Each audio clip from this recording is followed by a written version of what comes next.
Okay, welcome everyone. Welcome to the December webinar, the fun one of the year. We're glad everybody's here.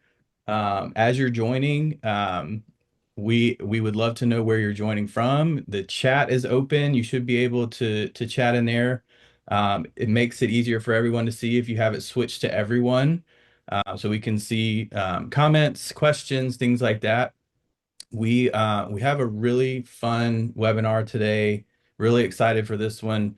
We have webinars all year long where we're talking about, admissions items, success tips, support resources, things like that. But usually every December we try to put one together that's just a get together where we can just put our hands on some things and uh, bring that experiential learning out. So that's what today is all about. We've got some great panelists that we'll introduce here in just a second, the experts in their field. So we're excited to get moving on this. Just a quick check. Can everybody see our presentation up? Awesome. Thank you, Richard.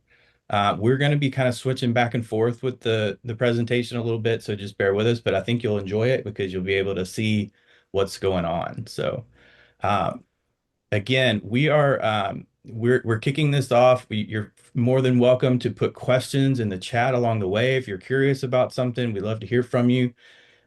Your lines are muted because we're going to record this so we can send it to friends and family and anybody that would be interested in something like this. So yeah, you wouldn't be able to come off of mute, but we'd love to hear from you in the chat or the Q&A, either one. We'll do our best to watch both and answer those along the way. Real quick, our mission and vision, which I think really links to this today, our mission being to lead the advancement of evidence-based integrative health and wellness education through experiential online learning and sustainable practices. And our vision being integrative health and wellness education is accessible to global communities, promoting sustainable and healthy futures for all. So when we think about what that means and how we apply it, for today's webinar, I really think that experiential online learning piece pops out. We get so many comments from new students, applicants that are just excited about the hands-on portion of this. They're excited about the learning, evidence-based background, science-based background, but also just the experiential part of it in a broad audience. So we're going to bring a little portion of that to the webinar today. On with me today, we have our Dean of Aromatherapy, Amanda Lattin, who you all know well. And I think she has done so many of these demonstrations. She brings so many interesting insights to her blends. And we're honored to have her here. And then Dean of Herbal Medicine, Judith Thompson, same thing from our herbal side of things. A wealth of experience. Combined experience with both deans is just hard to count. So I'm very excited to see what they have to bring today because I might be making some of these blends myself over the holiday season. Holiday season brings around a lot of different aspects. Sometimes it's happiness, sometimes it's stress, sometimes it's sadness, sometimes it's cold, sometimes it's hot, and we need some things to, tangibly put our hands on that can, change our mindset, and really put us into a holiday spirit. So I hope you enjoy our presentation today and have a little fun. If you do have oils and herbs at home, and want to follow along, feel free. And I believe we have some kits on in our apothecary shop as well that would relate that would be fun to for the holiday season as well to look into. So I am going to pass it along. We're going to start off with our oil blends with Amanda Lattin. All right, welcome everyone. So wintertime is a great time to utilize aromatherapy. We're often in indoor space more in the wintertime, especially for people in colder climates. If you live in warmer climates, it might be the opposite. Maybe you're indoors more in the summertime. But nonetheless, it is a time when you're often indoors, and having a good atmosphere in your home is important. And also, essential oils are wonderful, gentle immune stimulants, and they have antimicrobial properties, so it can be part of having a healthy home as well to use aromatherapy appropriately during the winter time or holiday time. And as our host was just talking about, we sometimes need additional mental and emotional support in the winter time. Holiday times can be charged, and it's good. Aromatherapy is a very subtle, easy to use tool that can help shift our perspective and our mental and emotional state easily and gently. So they're a great tool to have on hand. So I wanted to show you two blends that you can make. When we make essential oil blends, we want to do it in a way where we don't waste any essential oil. And so there are some techniques to use to prevent doing that. So I'm going to show you what we call, these are called master blends. And what you would do is you would make about a 5 milliliter, or you could do half of this, which would be 2.5 milliliters. Um, of the essential oil blend, and then you can use that master blend in different ways. And so you wouldn't be wasting the essential oil. You already know you like the blend, you like the aroma of the blend, and it's ready to go when you need it. So when we make a master blend like this, there are a few different ways that you can use it in like what the context that we're talking about. So I'm calling these diffuser blends, which is a very straightforward way to use it and very functional in the indoor space. If you have an essential oil diffuser, this is going to be very straightforward for you. You could drop these combination right into your diffuser if you don't want to make a master blend, and that could be a one-time way to explore it. There's other ways to diffuse essential oils in your home, though, especially during the winter months. So something that we used to do growing up was we would collect really pretty pine cones and put them all together in a bowl. I don't know if anyone else on the webinar ever did this, but we did this when I was growing up. But you can drop essential oils onto the pine cones, and the pine cones are a natural diffuser. Um, so that's another way that you could do this. Like if you have that as a centerpiece on your table, or maybe you have that in an entryway or in a bathroom, then you could take a few drops from your master blend and sprinkle it on your pine cones. And then that's a very natural way to also do a diffuser. Maybe you have one of the warmers where you have a little warming pot on your stove with some whole herbs and spices and maybe oranges. Italian American here, we do this a lot. And you could put 1 or 2 drops of your essential oil blend into that also, as long as it's on low, and make sure to clean it very well afterwards. So there are different ways to use a diffuser. It doesn't have to be in a proper essential oil diffuser. Another way you can use a master blend, or these blends that I'm going to show you today for winter support, is with an aromatherapy personal inhaler. Now, these are wonderful because you can take them to travel, you can put them in your purse. There's a lot of different ways to use it. So when it's all put together, it just looks like a lipstick tube, basically, like this. But when you take it apart, the cap comes off, and there are holes in the top. Hopefully I got the right angle here. And you hold it under your nose, just like that. And you do 5 to 10 deep inhales. And when you do that, you're inhaling the essential oil, and it's interacting with your olfactory epithelium. You're getting all this olfactory stimulation. It's going to interact with your brain centers, and you're going to have a really quick response. You're also inhaling some of it into your lungs, and it's circulating into your bloodstream, and it's going to support your respiratory system. Inside of it, see if you guys can see that, there's a wick here, a cotton wick, and you load that with the essential oil, and these last for up to 2 months if you keep the cap on in between uses. So it takes about a milliliter of essential oil to totally saturate this, maybe 1.5 milliliters. So for 20 to 30 drops of essential oil, you could have 2 months worth of aromatherapy on the go. This is always to not waste your essential oil. So mini lesson on aromatherapy. Let's talk about our blend. If you have your essential oils, or any of them, it doesn't even matter if you don't have the ones on my screen, let's try this together. So what I recommend doing when you're building a blend is to not drop the drops into a bottle first. I recommend using it on tester strips first.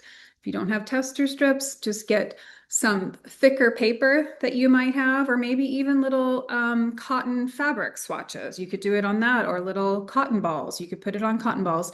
Test it out on the tester strips first before you blend it. This also ensures you don't waste a bunch of essential oils and have something you don't like, because these are precious. It takes a lot of plant material to make an essential oil. A lot of time and work and effort goes in by many people for an essential oil to be produced. So we do want to be respectful of them, and not wasting them is where we're going to start. So this is what I called a warming winter holiday aromatherapy diffuser blend. And what we see here is a combination. The main essential oil here is sweet orange, which is a citrus. So I have my sweet orange open. So if you all want to try some sweet orange with me, I'm going to put it on my tester strip. That's our first layer of this blend. If you don't have sweet orange, you could use a different citrus. Maybe you have grapefruit, maybe you have lemon, maybe you have bergamot. So you would substitute that out for a different citrus. But I do recommend starting with a citrus as a foundation. For everything else here is a spice essential oil, and the citrus helps to balance out all these layered spices. So you'll notice I have 3 parts, so you could translate that into 3 drops. Or it just depends on how much of this you're going to make. It could be 3 drops or it could be 30 drops. It just depends on how much of it you're going to make. So put in the chat, did you all smell your sweet orange? Mine's very clean smelling, brings back a lot of childhood memories for me from what I was just describing. Oranges always go in Italian stockings at Christmas. Did anyone else get Christmas oranges? Okay, so the next piece is cinnamon. Now, cinnamon bark essential oil, which is what this is not something you want on your skin. Okay, so if you're using it, like I am right now, I'm being very careful. Typically, I'd wear gloves, right? We're just going to do 1 drop. You could also use cinnamon leaf essential oil. If you don't have cinnamon bark, you could use cinnamon leaf, which smells a little more clovey. Let's smell our cinnamon together. Mmm, warm, sweet, spicy. Smells like cinnamon rolls with a little bit more punch. Okay, so I got my 2 pieces of my palette, sweet orange and cinnamon. If you hold them together like this and wave it under your nose, you start to see they smell different together than they do on their own. So we got our 2 components here, sweet orange and cinnamon. And then our next one we're going to use is cardamom. Now, you could put ginger in here instead of cardamom. So one or the other, ginger or cardamom. Now, cinnamon, I did 2 parts, which is pretty strong, but that's going to be the core aroma of our blend. If you don't like cinnamon, you could make cardamom. You could change the proportions, but I recommend just starting with this first. Okay, so now we're doing our cardamom. I've got 1 drop on my tester strip. Let's smell it on its own. This is one of my favorite essential oils. Cardamom is harmonizing. It is an earth element harmonizing essential oil. So it's connecting higher brain with your gut brain, which is very stabilizing for your nervous system. It's great for your digestion. If you're having anxiety and it happens during the holidays, cardamom is a very centering essential oil without being a sedative. Okay, let's put our 3 together. I got cinnamon, sweet orange, and cardamom. Let's do a little wave test here. I like where we're headed. This is really nice. Okay, now we're going to bring in a little bit of a licorice aroma with our anise. Now, if you don't have anise, you could use fennel, sweet fennel instead. They both have a constituent in common called trans-anethol. Now, you don't need very much of this anise. That's why we put so much cinnamon in there, is because then we're going to be able to have a little bit of anise, and the anise isn't going to overwhelm because we got that cinnamon anchoring our blend. So you just want 1 part anise. Put that on your tester strip if you have it, or you could use sweet fennel. Okay. Strong, warm, sweet licorice aroma. And then I'm coming back here. I've got all 4. Hopefully you can see that here. Our fan's getting bigger. Mmm, I like it. Do I have any comments in the chat? Is anybody following along with me? Let's see. Oh, this is nice. I'm enjoying this. Well done. Okay, now, very last piece is our clove. Clove is a deeper scent than cinnamon. They oftentimes are described as being this, they're not the same though. Cinnamon is sweeter than clove. Clove is a deeper aroma. It's a little bit more pungent. Okay, which I'm sure you have noticed. We don't have clove buns typically, right? We have cinnamon buns because they do have a different scent profile, but clove a little bit goes a long way and it adds that deep, spicy, pungent flavor and aroma, and it's highly antimicrobial.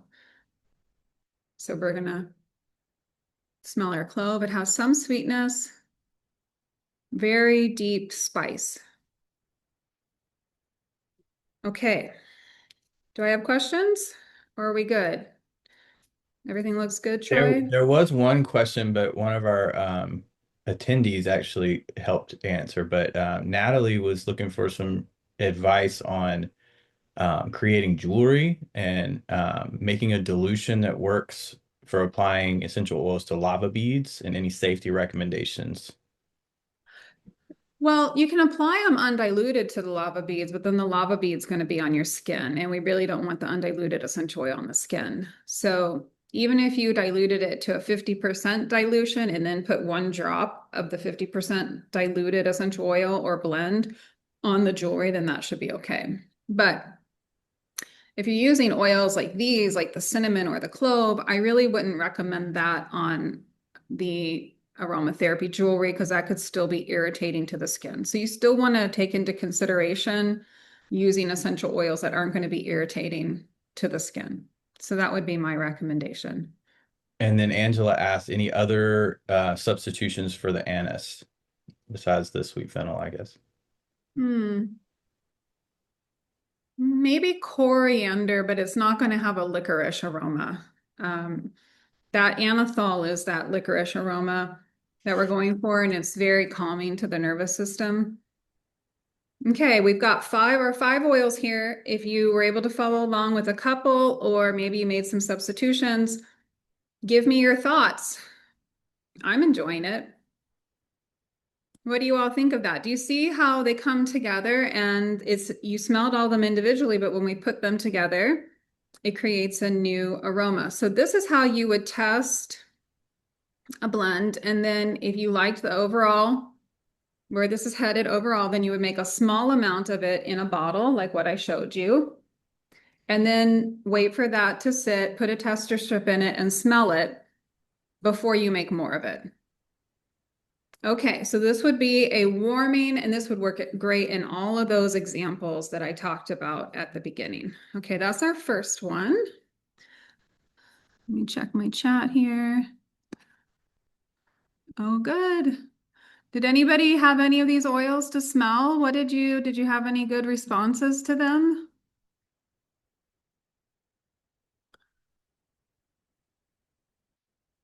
Anybody strong likes or dislikes? All right, let's go to our next. Orange and fennel. Can't use the fennel. You could, I mean, basil has a little bit of that in it, but I don't think it's going to produce the same effect. Okay, let's go on to our next one. So I called this one Grounding Winter Holiday, and I'm using a similar palette, but I pulled in two new essential oils, vetiver and ylang ylang. And we're going to, so you already explored sweet orange and clove. So let's build this one together. So this one would be beautiful to diffuse. The vetiver and the ylang ylang are going to be more sedating or regulating for the nervous system. This is going to have a little bit of a different feel. It's going to have a little bit still of the spicy sweetness with the clove and the sweet orange, but it's some people have negative associations with the type of aroma profile we were just going with. That may have been a strong type of aroma for them in stressful holiday situations. And I certainly have clients who say, I don't want anything with cinnamon. I don't want anything that smells Christmassy, is what they tell me. And so this could be a different approach where they're not going to have that same feeling. This would also make a great room spray or a pillow spray in the evening. You could dilute, this one would be okay because there's no cinnamon in it. You could dilute it into a rollerball blend at like a 1% dilution, or it'd be great for a personal inhaler. So let's start again here with our sweet orange. And again, it doesn't have to be sweet orange. I was pulling from this palette to show how much could be done. You could certainly put a bergamot in here if you wanted a different citrus, or yuzu. Okay, we have our sweet orange. All right, and then let's try our vetiver. So vetiver is quite viscous, which means it's thick. Okay, so it's going to come out more slowly. And it is a strong aroma, but so is our clove and ylang ylang. So some people might not like the vetiver as much. It's going to get much sweeter over time. At the beginning, it smells earthy. And then as it has time to open up and meld with the blend, it's going to get sweeter. Okay, so vetiver and ylang ylang are both base note essential oils, which means their aromas get stronger over time. And this is part of why it's important to check blends before you make a lot of them, because the aromas of both of these are going to get stronger the more the blend sits. So let's smell our vetiver. If you have any, I personally love vetiver. By the way, vetiver and cardamom also smell quite nice together if you want to try that pairing. Mmm, vetiver is one of these where you kind of feel it all right away. It has a downward action, viscerally, roots things down. Okay, so then we try our sweet orange and vetiver together. Mmm, yum. Okay, next layer here is our clove. We're back to clove. Now clove's going to feel different in this blend than it did in our first one. So let's get us a nice tester strip here. Clove is a middle to base note. I think somebody was asking me about that in the chat, right? That's right. Clove is middle leaning towards base, but it's not a proper base note. Okay. It's interesting because clove already smells different because I'm pairing it after the vetiver. Okay, so now we have our three layers here: sweet orange, vetiver, and clove. Mmm, very harmonizing. So when you've done a good job, you can't pick out any individual aroma. I really like where this is headed. Okay. Now, like I said, cardamom, if you don't like ylang ylang, you could put the cardamom in here, or you could go a different direction, floral, and you could put a rose in there instead if you have rose. But let's try our ylang ylang. Let's just put a drop on our tester strip. And I find ylang ylang is one of those oils that really um, does better in a blend for most people. Let's smell it though on its own if you have some. So this is what's called a fruity floral. So it's very sweet, it's very floral, but it's fruity. So some people smell bananas in ylang ylang, but it has a fruitiness to it. How many people that are smelling ylang ylang can pick up on the fruity quality? Dr. Judith can. Okay, let's try it. Let's try our whole palette here. Sweet orange, vetiver, clove, flowering Hawaiian blossom. That's pretty fruity, tropical. All right, let's try our palette here together. Let's waft it under our nose and see what we think. Mmm.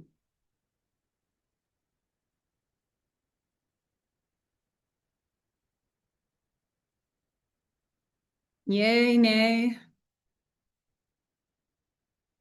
Yeah. where people are picking up fruit, picking up Hawaiian blossom. Mhm.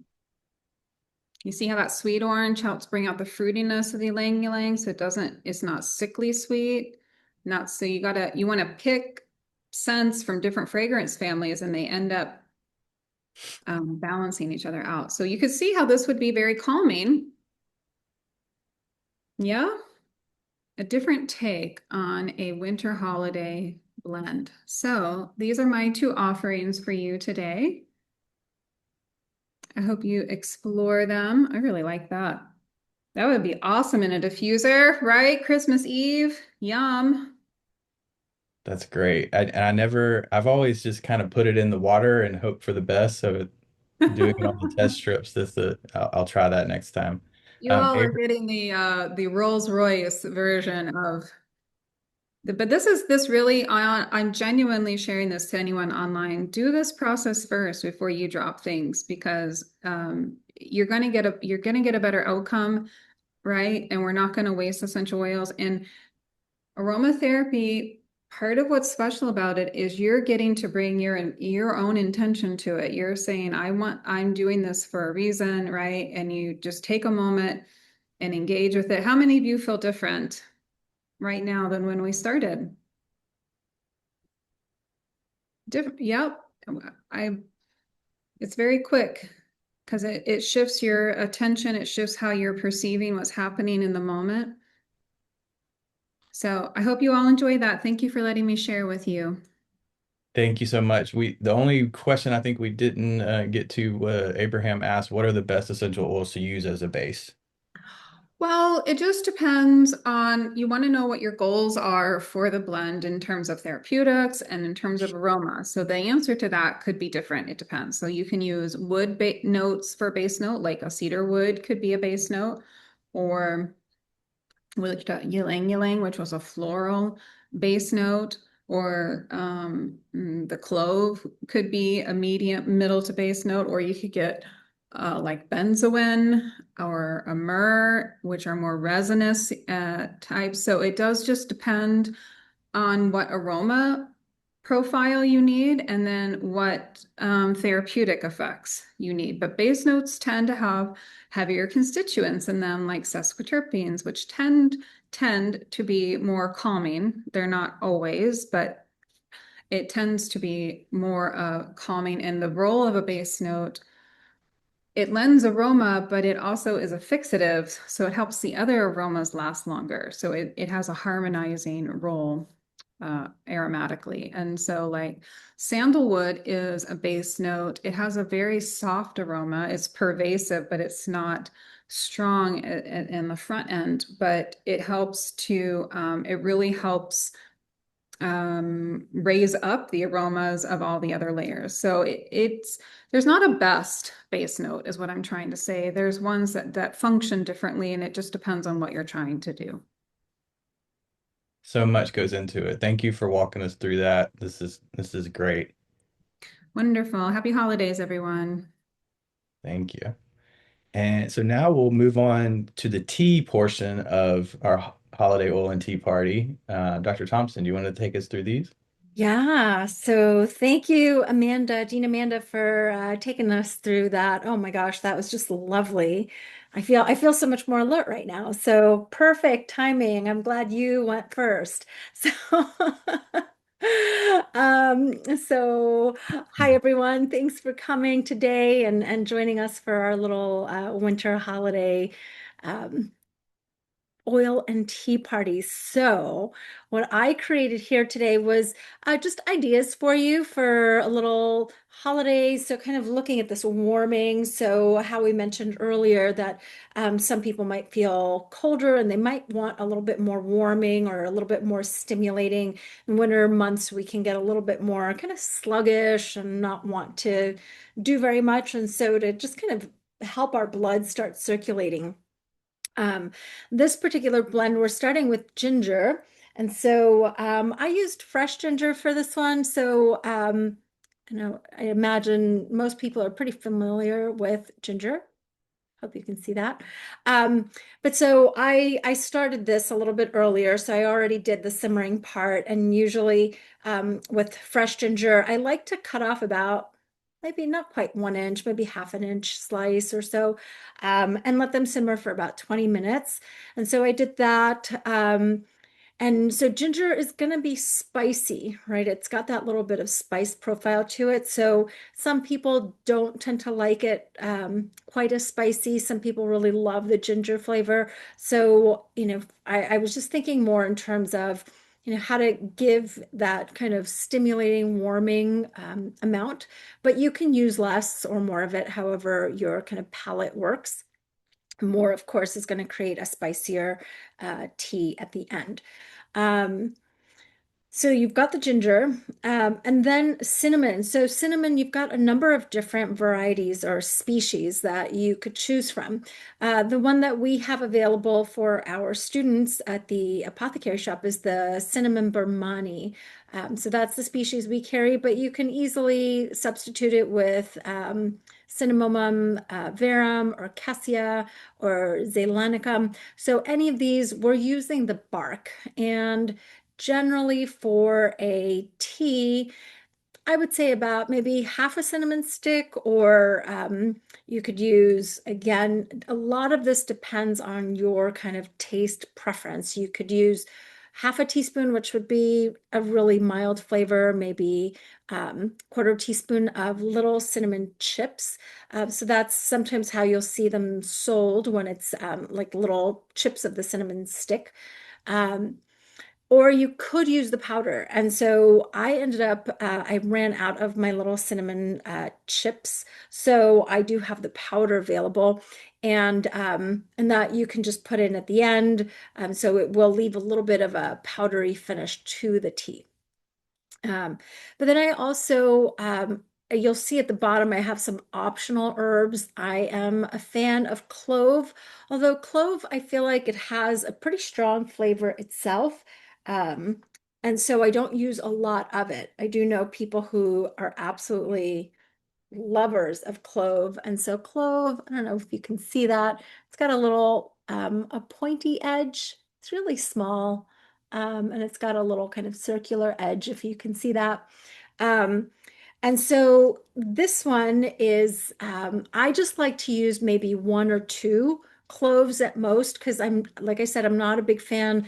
In my lifetime, I've had to go to the dentist a bunch, and dentists use clove as a anesthetic. So I've been to the dentist too much in my life, and so I like using one clove. Then we've got nutmeg, and nutmeg is this is another one of the options if you like it. Sorry if you can hear my dog barking in the background. Someone must be at the door. Um, but so nutmeg, it's this seed, and the seed is quite big, if you can see that one. But this one, because nutmeg is quite strong, I actually will I have a little grinder that I use. Is that the right word? Yeah, it's a little grinder. And so I'll use the smallest edge of it. Let's see if you can see it here. I'll use the small edge to be able to just do some shavings off. Right. And so then I'll do that directly into the cup. And then that's after I've already simmered the roots. So in this particular blend, we do have a fair number of roots. So usually we'll do the roots, we'll simmer the roots first. So if you've got roots or seeds, then we'll use those first. And then we'll work with the other, if you want to add some leaves in there, we'll do that at the end. Another option that I like to use is black pepper. And so black pepper we're using the berries here. So you're welcome to use, I mean, you've probably seen the little berries. Let's see. Not sure if you can see them, but they're pretty small, right? They're You tiny. hold your hand in front of your torso, then I think we can, there we go. Wonderful. Is that working a little better? Yeah, Yeah. so we've got these tiny little um, beads basically, but they're the little peppercorns, the berries. And as you are probably familiar, the black pepper is going to be spicy. I happen to like the flavor of black pepper in tea. It does, again, give it that spice, but it kind of grounds it for me, right? I mean, many of these herbs are pretty grounding, um, but I like the kind of it just, to me, it kind of brings it all together with the black pepper. So again, this one is going to be highly dependent on your tolerance for spice. And so I happen to have a higher tolerance for spice, so I like to put a little bit more in there.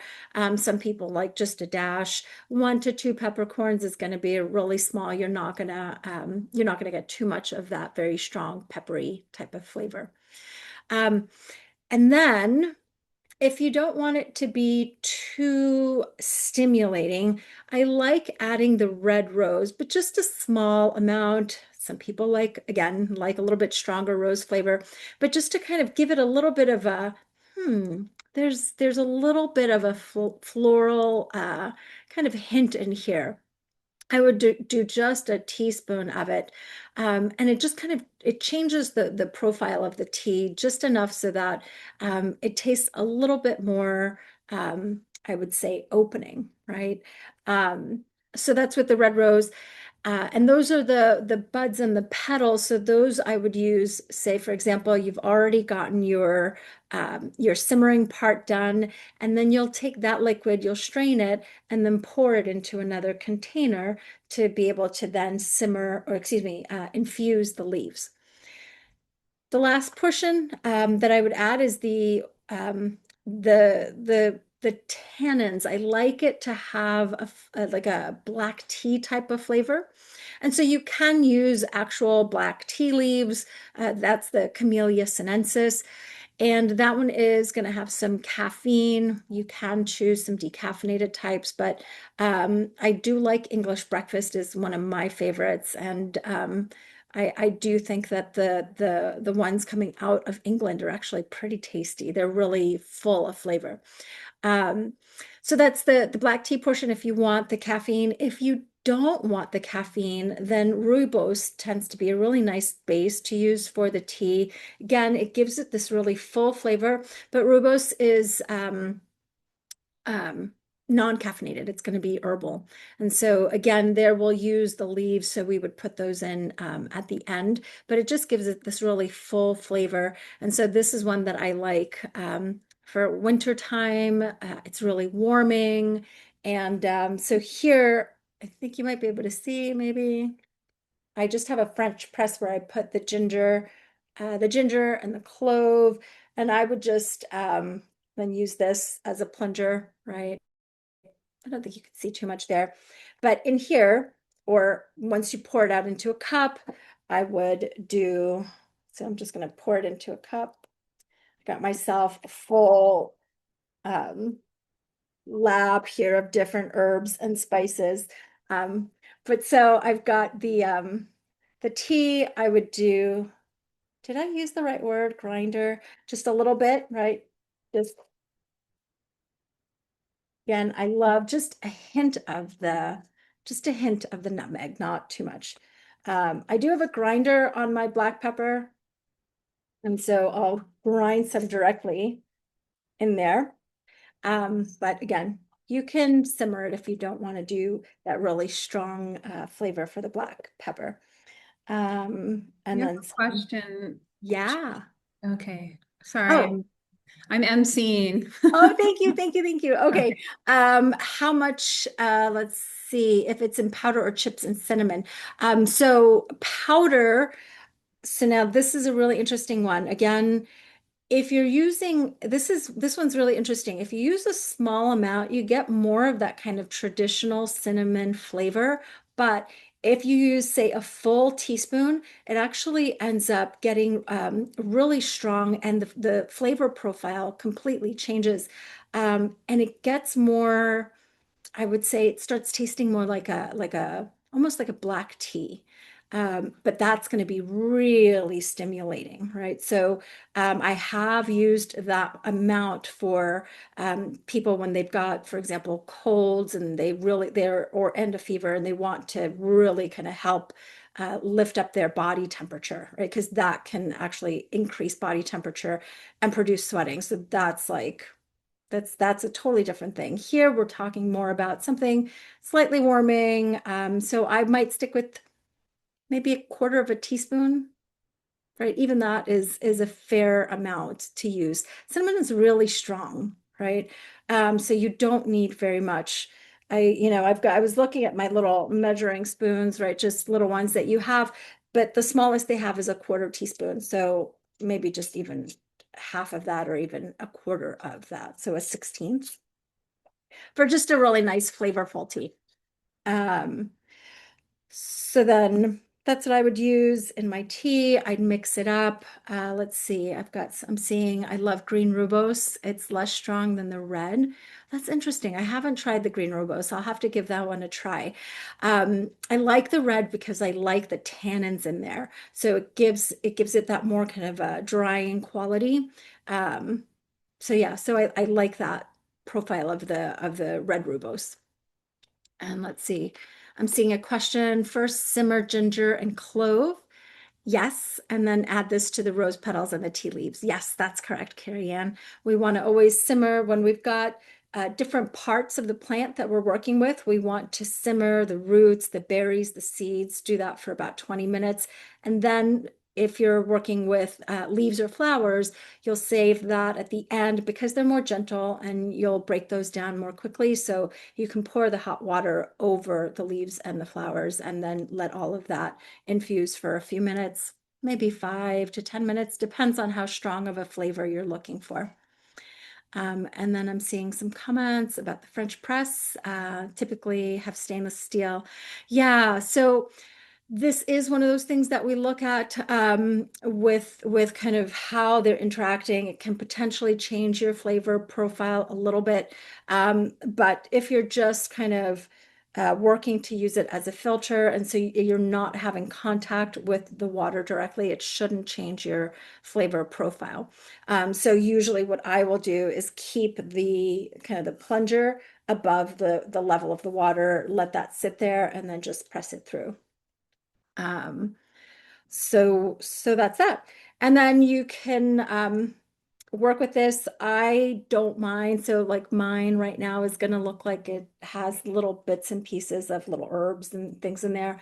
I don't mind having it. Some people don't like it. So you can strain the little powders and seed bits, all of that out so that you just have a very smooth liquid at the end. So that is your more complicated herbal warming tea. So, um, so that's that one. And then we've got our more cooling. So we did mention earlier that some people can feel really cold and need warming, and other people get really hot.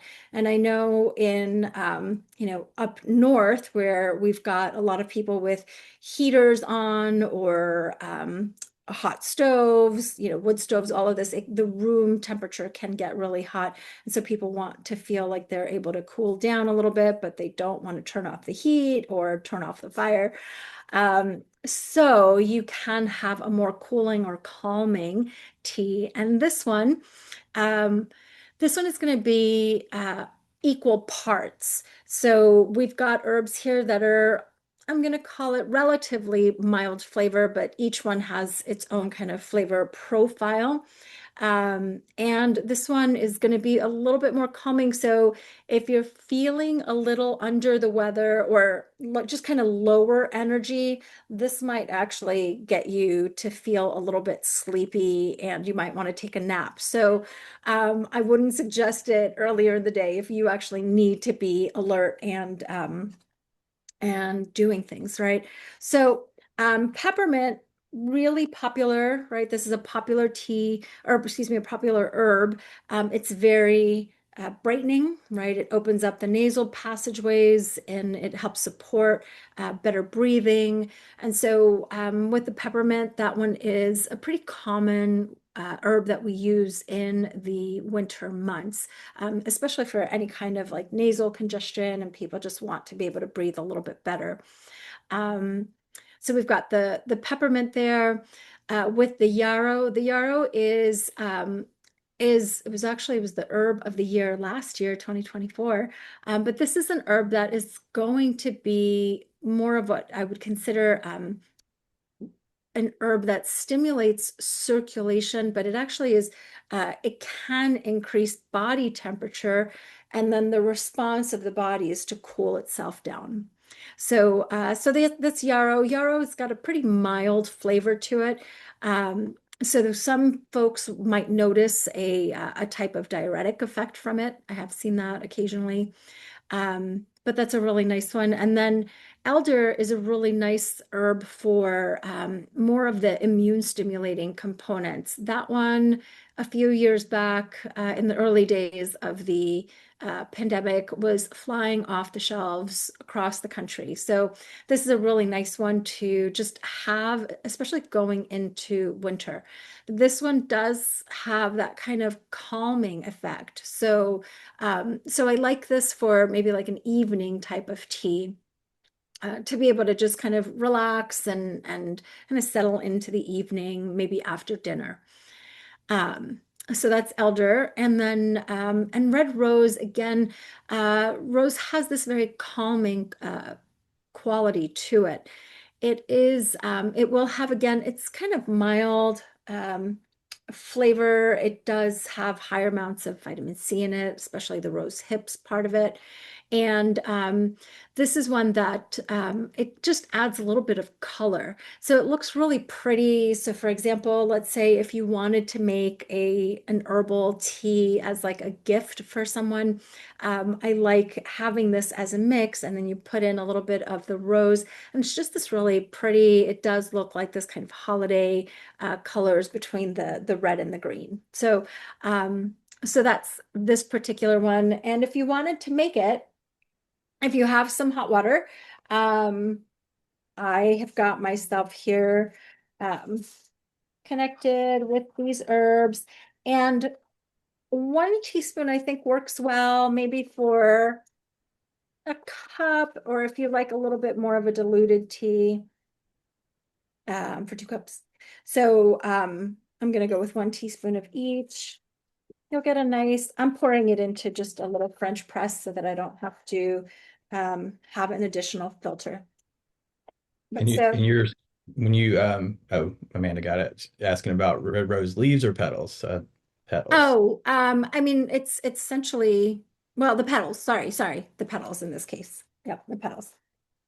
So, and then we've got the yarrow. The yarrow is an interesting one because we can use the leaf and the flowers here. So let's see if you, I think you might be able to see it. There it is.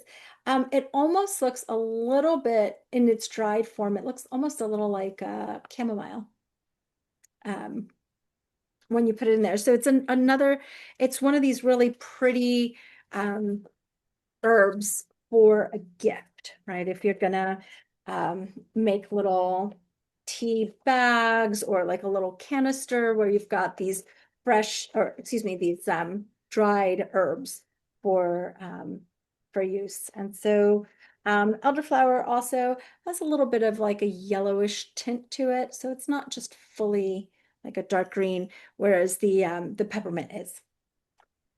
And then with the red rose, oh, gotta open this one.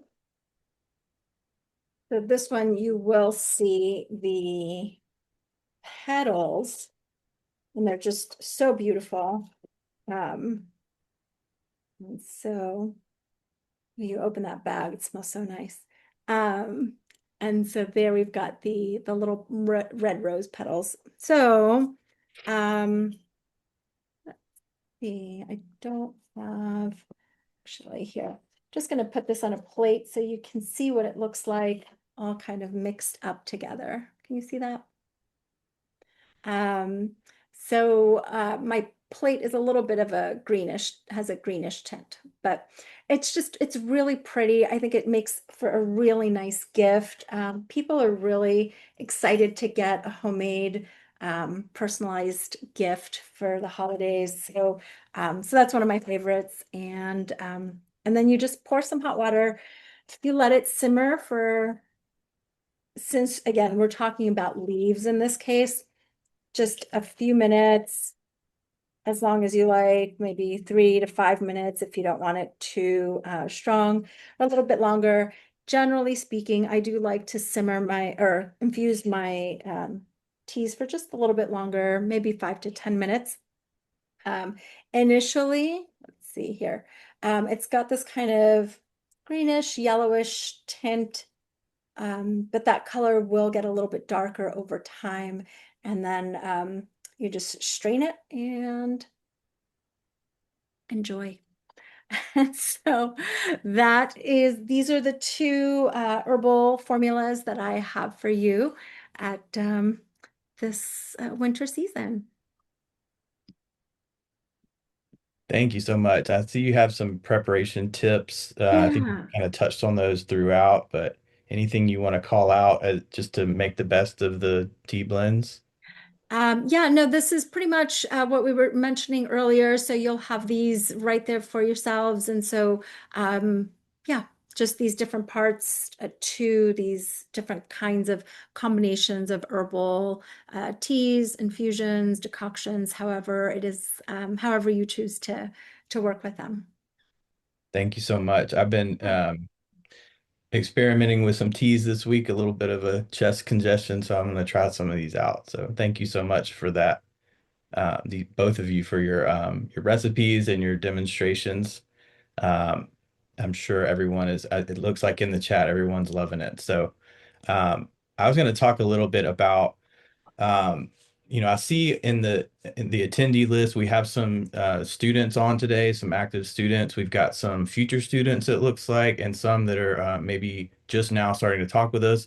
Also, this webinar will be on our YouTube page eventually, so you may be watching this in the future and just now finding us. So what I wanted to say is if you're and some alumni, thank you for being here.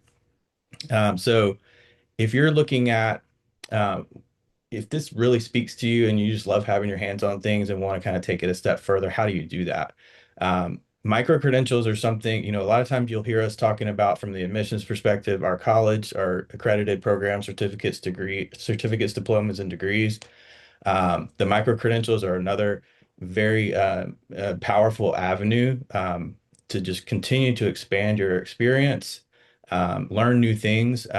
Some of our prospective students that have not started yet have told us that they have taken some micro credentials while they were waiting for their term to start, just to kind of get into it because the micro credentials don't require an admissions process. They are, direct registration. You can start them whenever you want to. So those are real great options if you're looking to just add on some single course, single focus topics. We have a website that we don't talk about as much. Everybody knows the achs.edu website, our main site. But learn.achs.edu is where all of our micro credentials are housed. I would recommend if you're curious about just some single topics, take a look at that. We have a very broad range of courses, both free and paid. The goal there is to explore as many things as possible and make them accessible to as many people as possible. Those, again, you don't have to go through an admissions process to enjoy. You just pick out the one you want and register and begin them at your own pace. Again, some people like to do them before they start their course. Some of our active students take them just for fun while they're in our classes, and some, our alumni, I'm sure, take them. We have folks that, maybe a certificate, diploma, degree isn't the right fit for them. So these are another great option as well. So we always just want to provide as many avenues for learning as possible. So if you're interested in any of those, I'd suggest take a look at Learn. But you can also reach out to us and just ask questions and we'll help point you in the right direction. But if you do want to take it a step further than that, if you have been thinking about really dedicating some time and study into any of these topics, or to add on the nutrition programs, integrative health programs, and you're looking to, really invest time into them, maybe make them a part of your career path, or the next step in your career path, or maybe a new career path. Becoming a student of one of our certificate, diploma or degree programs might be a good option for you as well. That would be through the admissions process. So if you are interested in doing that, the best way to start would be to put in a request for information on our website, or go ahead and start your application. Neither one are obligate you to anything. They're free, but that'll connect you with us, and we'll get to see who you are, what you're curious about, and one of our admissions advisors can reach out and connect with you and just learn more about what you're trying to accomplish. Again, we may talk with you and say, probably the best fit for you is going to be a micro-credential, or you might be seeking a micro-credential, and a better fit would be to take one of our certificate programs. We also have a new pathway that we are called practical learning. Our Nature's Remedies community certificate just launched recently, and then we have in our spring 2 semester coming up, we have our mental health certificate. Those are accredited programs, but they're a little bit more of a middle ground between micro-credentials and the certificates, really designed for personal knowledge, your own, helping yourself, helping your family, helping your community, but maybe not so much as learning the career pathways and the heavy research and science backing that goes with some of our other programs. So again, our admissions team is great. They can help you kind of differentiate from all those different options.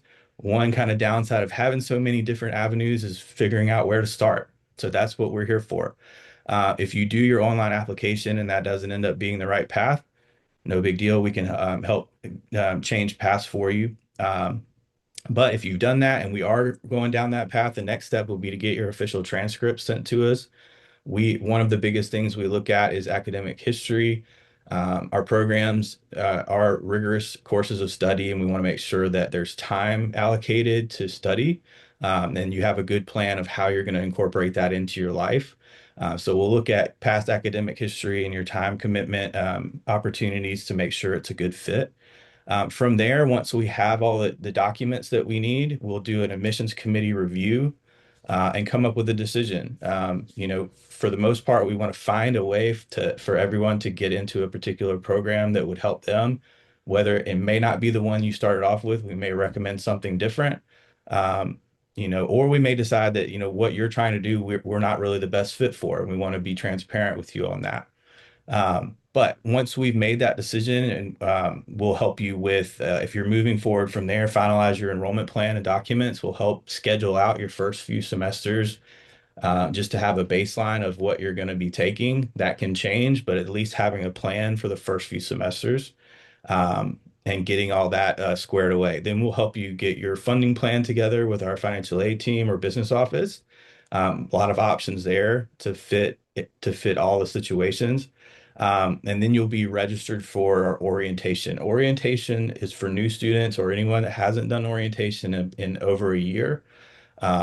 It's a really great course that covers everything to make sure you're comfortable with what resources are there, how to navigate things. And that's open for a 10-day window before a term starts. So we want to make sure you're registered for that. After orientation, typically the last day of orientation is going to be our welcome webinar, where you'll meet the student services team, who kind of will walk with you through the remainder of your courses here, after you're done with the admissions process, and then you're ready to get started. So it seems simple, and we strive to make it as boundary free as we can, but to make sure that you're supported all the way through. Our teams are here. You don't have to do it alone. You will be paired with someone that can answer your questions. Believe me, if we can't answer your questions, we have um, our deans that we can reach out to, who have plenty of knowledge that we can tap into. Our spring semester is coming up in January. That doesn't seem like, it doesn't seem like it's that close, but it is when you factor in that we have holidays coming up. If that's a goal of yours, I would suggest reaching out to us pretty quickly, so that we can help put a plan together. There are still opportunities to get that done, but we'll have to move relatively quickly. If that's not the right fit, and our spring two semester is coming right behind it, and that might be a better time frame for you. So that starts in February 26th, and you see our application and registration deadlines there. Again, if you're watching this in the future and we've already passed those dates, feel free to reach out to us and we'll talk about what opportunities are coming up. This is our wonderful admissions team. Like I said, we pair up everyone with one of our advisors. We talk to hundreds of people a month. And the goal there is to still make it a personal experience, that you have a one-on-one advisor that can work with you so you don't feel bounced around. So if you're already working with an advisor, you're in good hands. If you're not yet, again, you can do a request for information or an application, and we'll automatically pair you with someone that can reach out. So uh, that is our presentation for today. Really appreciate you joining us today. Thank you, Deans, for all of your expertise and your demonstrations. I hope that uh, someone watching today finds something new that really helps them out. I know I learned a lot about different techniques. I always do when I watch your demonstrations, so thank you for that. Um, Check out our YouTube page. We have so many of these videos out there from years past that covers so much information. Again, the goal is just to make this education and information available to as many people as possible.